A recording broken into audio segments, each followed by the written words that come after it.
नमस्कार दोस्तों, मैं अजय चौरसिया, माध्यमिक शिक्षक, शासकीय उत्कृष्ट विद्यालय सिरवानी, जिला रायसेन, आप सभी का सामाजिक विज्ञान की इस कक्षा में एक बार पुनः स्वागत करता हूं।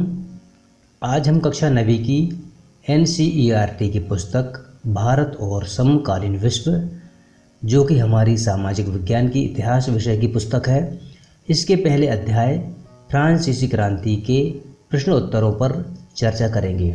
वैसे हमने इस अध्याय के 4 वीडियो पहले ही इस चैनल पर अपलोड किए हैं। अगर आपने अभी तक उन वीडियो को नहीं देखा है तो आप उन वीडियो को देख सकते हैं। वीडियो के डिस्क्रिप्शन में चैनल की प्लेलिस्ट पर अथवा आई बटन पर क्लिक करके आप उन वीडियो को देख सकते हैं। इस वीडियो में हम इस अध्याय के कुछ महत्वपूर्ण प्रश्नों पर चर्चा करेंगे और इसके साथ ही हर एक क्वेश्चन पर डिस्कस करते हुए उसको एक्सप्लेन करेंगे और उसको समझाने का प्रयास करेंगे और इसके साथ ही हर एक क्वेश्चन का सलूशन बताएंगे।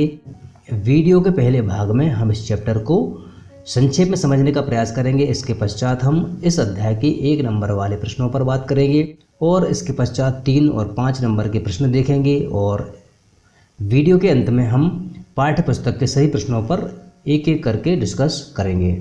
तो आइए हम आज का वीडियो आरंभ करते हैं। 18वीं शताब्दी के दौरान फ्रांसीसी समाज 3 वर्गों में बटा हुआ था। कौन कौन से वर्ग थे? प्रथम एस्टेट, द्वितीय एस्टेट और तृतीय एस्टेट। अब यहाँ पर आपको एक नया शब्द देखने को मिल रहा है, एस्टेट। इसका अर्थ आप उस तरह से ले सकते हैं कि यह एक व्यक्ति की सामाजिक स्थिति को दर्शाने वाला या उसके स्टेटस को दिखाने वाला शब्द है। प्रथम स्टेट में चर्च के पादरी आते थे, दूसरे स्टेट में फ्रांसीसी समाज के कुलीन वर्ग के लोग आते थे और तीसरे स्टेट में बड़े व्यापारी, अदालती कर्मचारी, वकील, किसान, कारीगर, भूमिहीन मजदूर आदि आते थे। जिस तरह से हमारे देश भारत में प्राचीन काल में 4 वर्ण थे, ब्राह्मण वर्ण, क्षत्रिय वर्ण, वैश्य वर्ण और शूद्र वर्ण, ठीक उसी प्रकार से फ्रांसीसी समाज भी 3 वर्गों में बटा हुआ था। जिस प्रकार से हमारे देश में जो 4 वर्ण थे उनकी सामाजिक स्थिति भी अलग अलग होती थी और कुछ वर्णों को विशेष अधिकार मिले हुए थे, ठीक इसी प्रकार फ्रांस के जो 3 स्टेट थे, प्रथम स्टेट, द्वितीय स्टेट और तृतीय स्टेट, इन तीनों की ही सामाजिक स्थितियां अलग अलग थी। पहले 2 स्टेट यानी कि पादरी वर्ग के लोग और कुलीन वर्ग के लोगों को कुछ विशेष अधिकार मिले हुए थे। लगभग 60% जमीन पर कुलीनों, चर्च और तीसरे स्टेट के अमीर लोगों का अधिकार था। यानी कि जो प्रथम स्टेट के लोग थे, दूसरे स्टेट के लोग थे और तीसरे स्टेट के बड़े लोग थे यानी कि अमीर लोग थे, इन सब का अधिकार 60% से अधिक भूमि पर था। तीसरे स्टेट से चर्च द्वारा एक कर वसूला जाता था जिसको टाइद कहा जाता है। यह कर तीसरे स्टेट के लोगों से उनकी आमदनी का 10% हिस्सा वसूला जाता था, जो कि धार्मिक कर के रूप में लिया जाता था।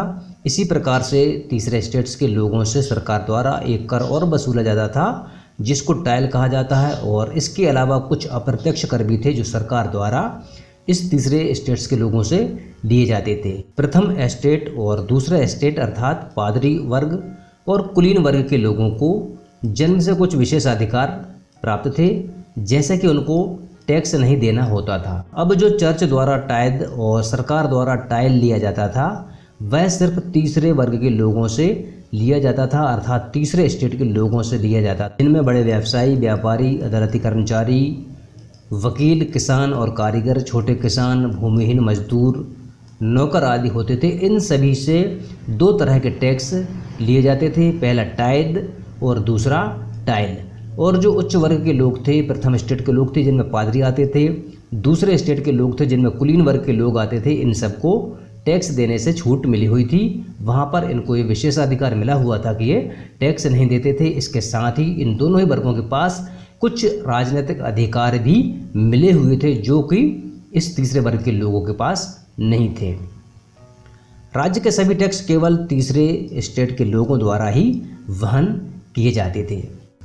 1774 में लुई 16वां फ्रांस की राजगद्दी पर आसीन हुआ। वह फ्रांस के बूर्बो राजवंश का राजा था। उसका विवाह ऑस्ट्रिया की राजकुमारी मैरी एंतोइनेट से हुआ था। लुई 16वें के राज्यारोहण अर्थात पद संभालते समय उसका राजकोष खाली था, जिसके कारण इस प्रकार है। लंबे युद्धों के कारण वित्तीय संसाधन नष्ट हो चुके थे, मतलब फ्रांस लंबे समय से युद्धों में संलग्न था, इस कारण से वहाँ के वित्तीय स्थिति डवाडोल हो चुकी थी। पूर्ववर्ती राजाओं की शान और शौकत पर फिजूल खर्ची, मतलब इसके पहले के जो राजा थे लुई 15वां, लुई 14वां, इनके द्वारा वहाँ पर फिजूल खर्ची की गई, जिससे देश की वित्तीय स्थिति खराब हो गई। अमेरिकी स्वतंत्रता संघर्ष में ब्रिटेन के खिलाफ अमेरिका की सहायता भी फ्रांस द्वारा की गई थी, जिसके कारण उसके ऊपर वित्तीय कर्ज आ गया था। इसके अलावा जनसंख्या का बढ़ना और जीविका संकट भी फ्रांस में पैदा हो चुका था। वहाँ की जनसंख्या बढ़ती जा रही थी और वहाँ के लोगों के सामने जीवन का संकट उत्पन्न हो गया था। मध्यम वर्ग, जिसमें वकील, शिक्षक, लेखक, विचारक आदि आते थे, ने जन्म आधारित विशेषाधिकार पर प्रश्न उठाने शुरू कर दिए।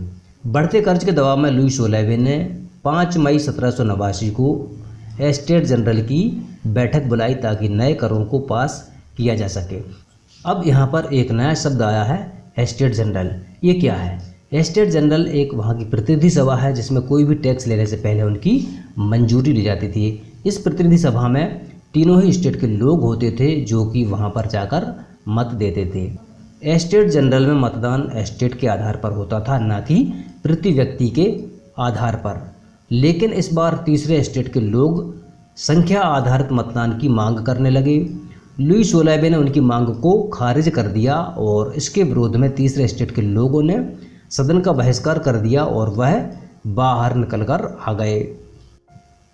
20 जून 1789 को ये लोग वर्साय के एक टेनिस कोर्ट में एकत्रित हुए और अपने आप को नेशनल असेंबली घोषित कर दिया। इधर पूरे फ्रांस में महंगाई और अफवाहों का बाजार गर्म था और जगह जगह हिंसक प्रदर्शन होने लगे। 14 जुलाई 1789 को क्रुद्ध भीड़ ने बास्तील के किले को तोड़ दिया और राजनीतिक कैदियों को रिहा करवा दिया। बास्तील का किला सम्राट की निरंकुश शक्तियों का प्रतीक था, जो कि फ्रांस की जनता का घृणा का केंद्र था। अपनी विद्रोही प्रजा की शक्तियों का अनुमान करके लुई 16वें ने नेशनल असेंबली को मान्यता प्रदान कर दी और 4 अगस्त 1789 की रात को असेंबली ने करों, कर्तव्यों और बंधनों वाली सामंती व्यवस्था के उन्मूलन का आदेश पारित कर दिया। 1791 में फ्रांस में संवैधानिक राजतंत्र की नींव पड़ी। संवैधानिक राजतंत्र का अर्थ है जो फ्रांस का शासक था, जो फ्रांस का राजा था, उसको जनता द्वारा चुनी हुई विधायिका के नियंत्रण में उसके परामर्श से काम करना था। नए संविधान के अनुसार मतदान का अधिकार केवल सक्रिय नागरिकों को मिला। कौन कौन से लोग थे? ऐसे पुरुष जिनकी आयु 25 वर्ष या अधिक थी, जो कम से कम 3 दिन की मजदूरी के बराबर कर चुकाते थे, ऐसे लोगों को सक्रिय नागरिक माना गया और इनको ही वोट डालने का अधिकार दिया गया। महिलाओं और अन्य पुरुषों को निष्क्रिय नागरिक कहा जाता था।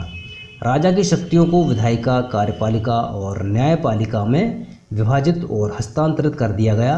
इस तरह से फ्रांस के शासक को विधायिका के परामर्श से काम करने के लिए बाध्य होना पड़ा। 10 अगस्त 1792 को जैकोबिन क्लब के सदस्यों ने रोबेस्पियर के नेतृत्व में नई शासन व्यवस्था के खिलाफ विद्रोह कर दिया। 21 सितंबर 1792 को फ्रांस को गणतंत्र घोषित कर दिया गया और नवनिर्वाचित असेंबली को कन्वेंशन नाम दिया गया। 21 जनवरी सन 1793 को लुई 16वें को फ्रांस के खिलाफ साजिश रचने के आरोप में फांसी दे दी गई। 1793 से 1794 के दौरान रोबेस्पियर ने क्रूरतापूर्वक राज्य किया, इसलिए इस काल को आतंक का काल भी कहा जाता है। जून 1794 में रोबेस्पियर को गिलोटिन पर चढ़ा दिया गया। रोबेस्पियर के पतन के बाद फ्रांस का शासन मध्य वर्ग के संपन्न लोगों के पास आ गया। उन्होंने 5 सदस्यों वाली एक कार्यपालिका, जिसको डायरेक्टरी कहा जाता है, को नियुक्त किया, जो फ्रांस का शासन देखती। इस राजनीतिक अस्थिरता का फायदा नेपोलियन बोनापार्ट ने उठाया और उसने 1799 में डायरेक्टरी को ख़त्म कर दिया और 1804 में स्वयं फ्रांस का शासक बन गया। 1815 में वाटरलू में उसकी पराजय हुई और उसे बंदी बना लिया गया।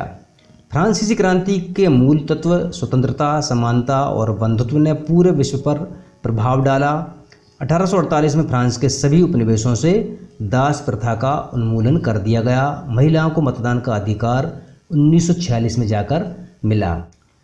फ्रांसीसी क्रांति के एक कुछ महत्वपूर्ण बिंदु थे जिन पर हमने चर्चा की।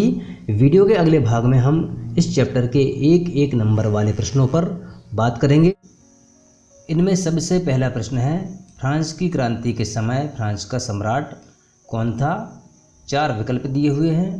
विकल्प ए लुई 16वां, बी लुई 14वां, सी आबेसिये, डी रूसो।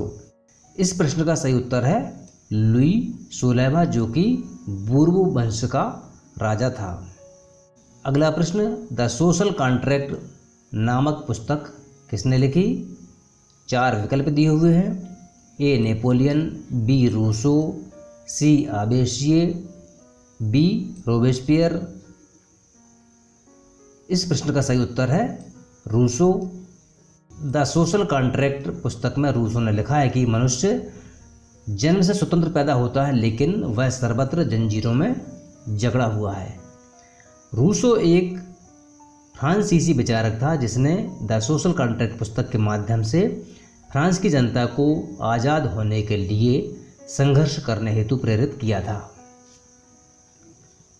अगला प्रश्न, लुई 16वां किस राजवंश का था? 4 विकल्प हैं। ए बूर्बो, बी लोम्बिनी, सी लोबार्डी, डी सैक्सोनी।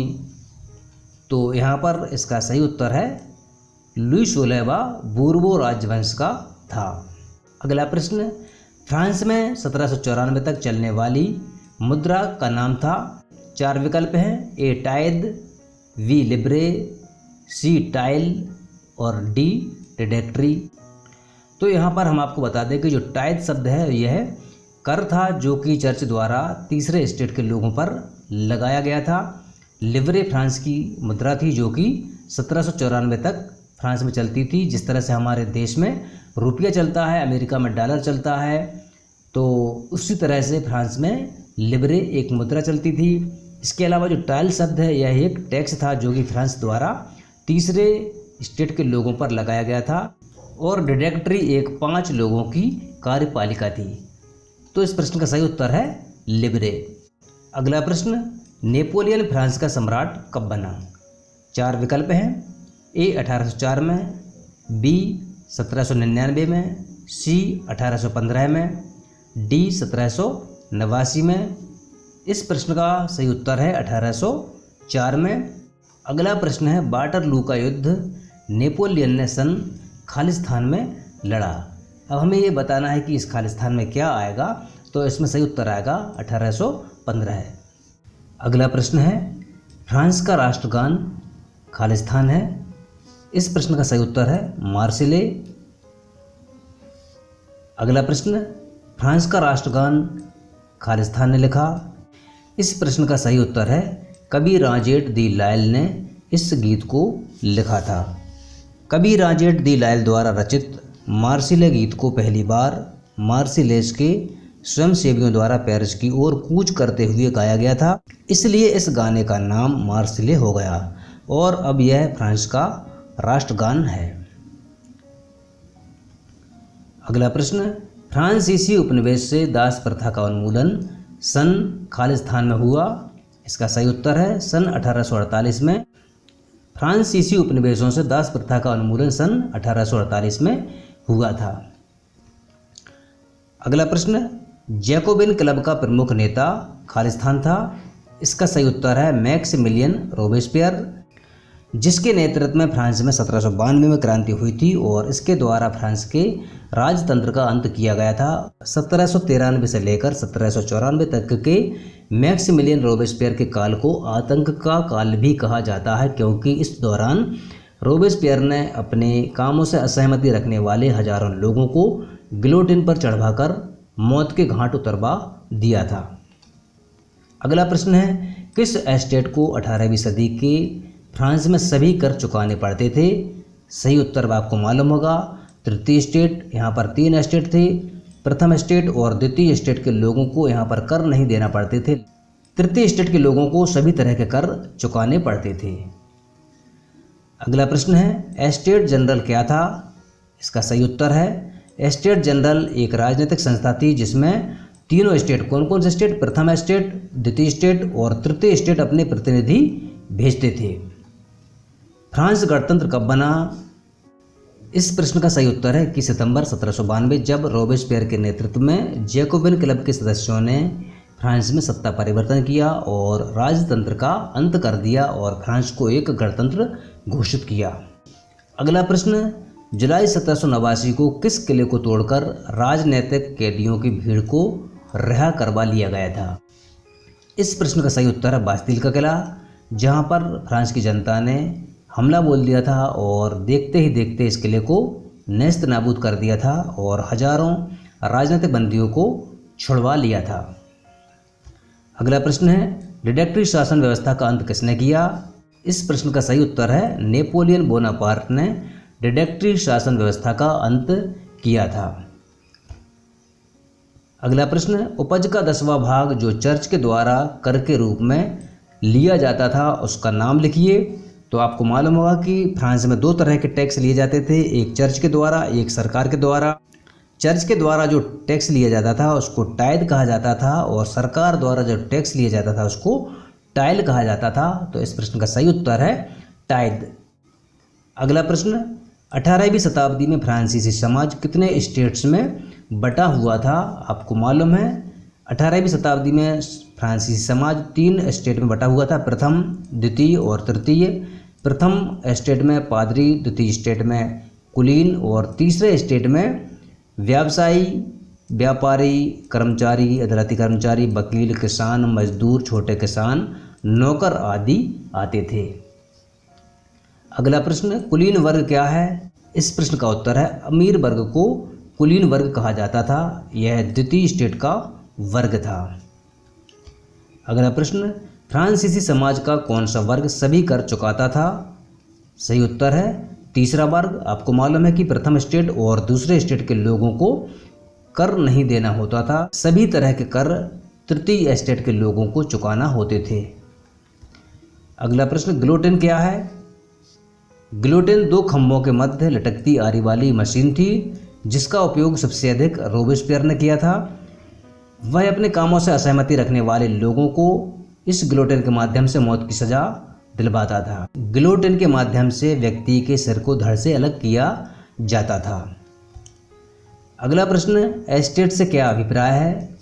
इस प्रश्न का सही उत्तर है फ्रांस में सामाजिक हैसियत को अभिव्यक्त करने वाली श्रेणी। जिस प्रकार से भारत में 4 वर्ण हुआ करते थे, ब्राह्मण वर्ण, क्षत्रिय वर्ण, वैश्य वर्ण, शूद्र वर्ण, ठीक इसी प्रकार से फ्रांस की सामाजिक विभिन्नता को बताने के लिए एस्टेट शब्द का प्रयोग किया जाता था। अगला प्रश्न, पादरी वर्ग का क्या काम था?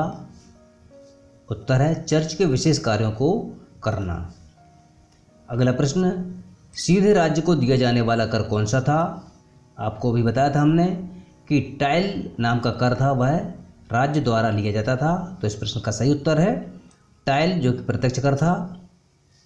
अगला प्रश्न, जब जीवित रहने के साधन खतरे में हो तो ऐसी स्थिति को क्या कहते हैं? इस प्रश्न का उत्तर है जीविका संकट। अगला प्रश्न, वाटरलू का युद्ध नेपोलियन ने कब लड़ा? सही उत्तर है 1815 में। वीडियो के अगले भाग में हम 3 और 5 अंक वाले प्रश्नों पर चर्चा करेंगे। इनमें सबसे पहला प्रश्न है, तीसरे स्टेट की व्याख्या करें। इस प्रश्न का उत्तर है तीसरा स्टेट साधारण वर्ग के लोगों का था। इस वर्ग के लोगों को राजनीतिक अधिकार प्राप्त नहीं था। फ्रांस की क्रांति में विशेषाधिकार वर्ग का विरोध तीसरे स्टेट के लोगों ने ही किया था। अगला प्रश्न, 4 अगस्त 1789 को नेशनल असेंबली ने क्या आदेश पारित किए? उत्तर है सामंती व्यवस्था का उन्मूलन किया गया, पादरी वर्ग के अधिकारों को छोड़ देने के लिए विवश किया गया और धार्मिक कर को समाप्त किया गया, जिसको टाइद कहा जाता था, जो कि आमदनी का 10वां भाग होता था। अगला प्रश्न, फ्रांसीसी समाज में महिलाओं का जीवन कैसा था? इस प्रश्न का उत्तर है, फ्रांस की महिलाएं जीविका निर्वाहन के लिए काम करती थीं। बाजारों में सामान बेचना, सब्जी फूल आदि बेचना, इसके साथ ही संपन्न घरों में नौकरी करती थीं, अपने परिवार का पालन पोषण करती थीं। इसके साथ ही फ्रांसीसी समाज की महिलाओं को पुरुषों की तुलना में मजदूरी कम मिलती थी। अगला प्रश्न, महिलाओं ने अपने हितों की हिमायत कैसे की? फ्रांसीसी महिलाओं ने राजनीतिक क्लबों की स्थापना की, अखबारों से इसकी शुरुआत की, पुरुषों जैसे समान अधिकार प्राप्त करने के लिए मांग की। उसके लिए उन्होंने कुछ संगठन बनाए, असेंबली के लिए चुने जाने और राजनीतिक पदों की इन्होंने मांग की। अगला प्रश्न, जैकोबिन क्लब के सदस्य कौन थे? इस प्रश्न का उत्तर है, समाज का कम समृद्ध हिस्सा, जिसमें दुकानदार, कारीगर, घड़ीसाज, दिहाड़ी मजदूर आदि होते थे। अगला प्रश्न, फ्रांसीसी क्रांति में दार्शनिकों के योगदान का वर्णन करें। फ्रांसीसी क्रांति में दार्शनिकों ने जो योगदान दिया वह इस प्रकार है। उन्होंने क्रांति को विचार प्रदान किया, फ्रांस के लोगों को अधिकारों के लिए लड़ने हेतु प्रेरित किया, सम्राट के अधिकारों को चुनौती दी, जॉन लाक ने राज्य के दैवी शक्ति को नकार दिया, रूसों ने लोगों और प्रतिनिधियों के बीच सामाजिक करार अर्थात सामाजिक समझौते पर आधारित सरकार का विचार सामने रखा। दार्शनिकों ने अपने विचारों को अखबारों द्वारा जन साधारण तक पहुंचाया। फ्रांस की क्रांति में दार्शनिकों का योगदान भी बहुत ही महत्वपूर्ण है। अगला प्रश्न, 1791 में फ्रांस में बनाए गए कानून की 3 विशेषताएं बताइए। 1791 में जो कानून बनाया गया था उसमें 3 विशेषताएं इस प्रकार थीं। राजा की शक्तियों को समाप्त कर दिया गया था, फ्रांस में संवैधानिक गणतंत्र बन गया था, विधायिका, कार्यपालिका और न्यायपालिका में शक्तियों का बंटवारा किया गया था, नेशनल असेंबली को कानून बनाने का अधिकार दिया गया था और 25 साल से ऊपर के सभी पुरुषों को वोट डालने के अधिकार दिए गए थे, बशर्ते वह अपने 3 दिन की मजदूरी टैक्स के रूप में जमा करते हों। अगला प्रश्न, जैकोबिन क्लब के सदस्यों को शोकुलात क्यों कहा जाता था? इस प्रश्न का उत्तर है, जैकोबिन क्लब के सदस्य गोदी कामगारों की तरह बिना घुटनों वाली धारीदार लंबी पतलून पहनते थे। यह अपने आप को कुलीनों से अलग करने तथा उनकी सत्ता समाप्ति के ऐलान का उनका तरीका था। अपने इसी बिना घुटनों वाली पोशाक पहनने के कारण इन्हें शोकुलात भी कहा जाता था। अगला प्रश्न, रोबेस्पियर के शासनकाल को आतंक का राज्य क्यों कहा जाता था? उत्तर है, रोबेस्पियर ने 1793 में फ्रांस की सत्ता पर कब्जा किया था। 1793 से लेकर 1794 के बीच रोबेस्पियर ने नियंत्रण और दंड की सख्त नीति अपनाई। उसकी कार्यशैली से असहमति रखने वाले विरोधियों और पार्टी सदस्यों द्वारा मौत की सज़ा सुना दी जाती थी। इन्हीं शक्तियों के कारण 1793 से 1794 के शासनकाल को आतंक का राज्य कहा जाता था। अगला प्रश्न, लुई 16वें के राज्यारोहण के समय फ्रांस की आर्थिक स्थिति कैसी थी? उत्तर है, राजकोष खाली हो चुका था, युद्धों के कारण वित्तीय संसाधन नष्ट हो चुके थे, शान शौकत के लिए फिजूल खर्ची हो रही थी, 10 अरब लिब्रे से अधिक का कर्ज फ्रांस पर हो चुका था, सरकार से कर्जदाता ब्याज की मांग कर रहे थे। आइए अब हम इस चैप्टर के आपके पाठ्य पुस्तक के जो भी प्रश्न हैं उन पर डिस्कस करेंगे। इनमें पहला प्रश्न है आपका, फ्रांस की क्रांति की शुरुआत किन परिस्थितियों में हुई? इसका उत्तर है लुई 16वां। 1774 में फ्रांस का राजा लुई 16वां बना और जब वह फ्रांस का राजा बना था उस समय उसकी उम्र मात्र 20 वर्ष थी। उसका विवाह ऑस्ट्रिया की राजकुमारी मैरी एंतोइनेट के साथ हुआ था। जिस समय लुई 16वां फ्रांस का राजा बना था उस समय फ्रांस का खजाना खाली था। राजकोष खाली होने के कारण उस समय पूरा फ्रांस आर्थिक समस्याओं से जूझ रहा था। दूसरा कारण है सामाजिक असमानता। उस समय पूरा फ्रांसीसी समाज 3 एस्टेट में बटा हुआ था। पहले एस्टेट में पादरी वर्ग आता था, दूसरे एस्टेट में कुलीन वर्ग आता था और तीसरे एस्टेट में व्यापारी, अदालती कर्मचारी, वकील, किसान, कारीगर, मजदूर, किसान, छोटे मजदूर, नौकर आदि आते थे। पहले और दूसरे एस्टेट के लोगों को बहुत सारे विशेषाधिकार मिले हुए थे, जबकि तीसरे एस्टेट के लोगों को कोई विशेषाधिकार भी नहीं मिले थे और तीसरे एस्टेट के लोगों से सभी तरह के कर वसूले जाते थे। और तीसरे एस्टेट के लोगों को दो तरह के कर चुकाने पड़ते थे, पहला कर सरकार का कर और दूसरा कर चर्चों को दिए जाने वाला कर। लेकिन ऊपर के दो वर्ग यानी कि दो एस्टेट, पहले एस्टेट और दूसरे एस्टेट के लोगों के लिए इन करों से मुक्ति प्रदान की गई थी। अगला कारण है आर्थिक कारण। लुई 16वां जब फ्रांस का शासक बना था उस समय फ्रांस की आर्थिक स्थिति बहुत ही डबाडोल हो चुकी थी। बहुत सारे युद्ध लड़ने के पश्चात फ्रांस लगभग 10 अरब लिब्रे के कर्ज तले दबा हुआ था। लिब्रे उस समय वहाँ की मुद्रा का नाम था।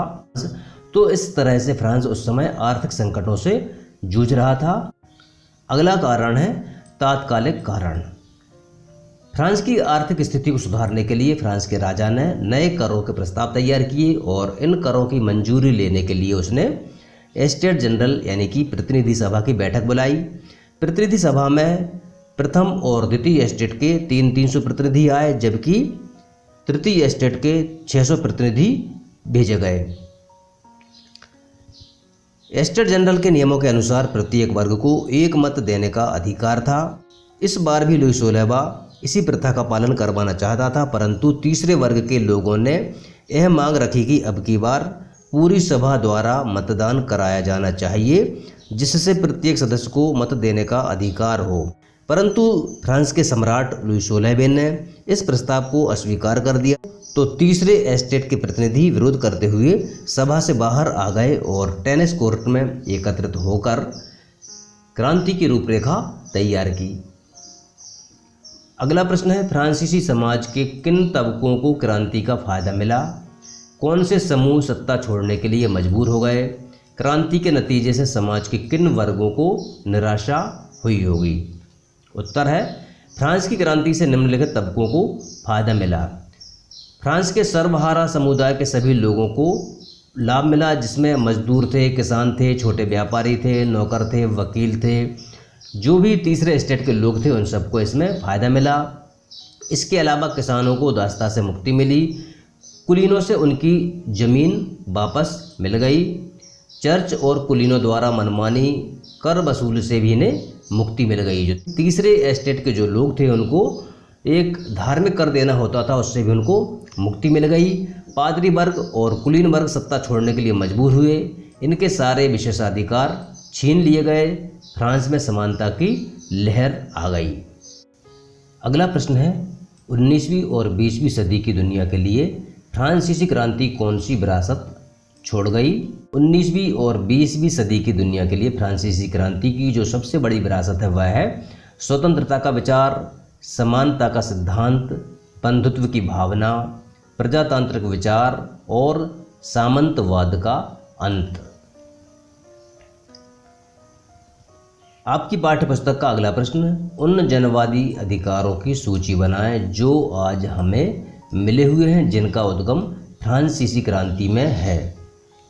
इसका उत्तर है स्वतंत्रता का अधिकार, समानता का अधिकार, राष्ट्रीयता की भावना, लोकतांत्रिक शासन प्रणाली और विधि का शासन अर्थात कानून का राज्य।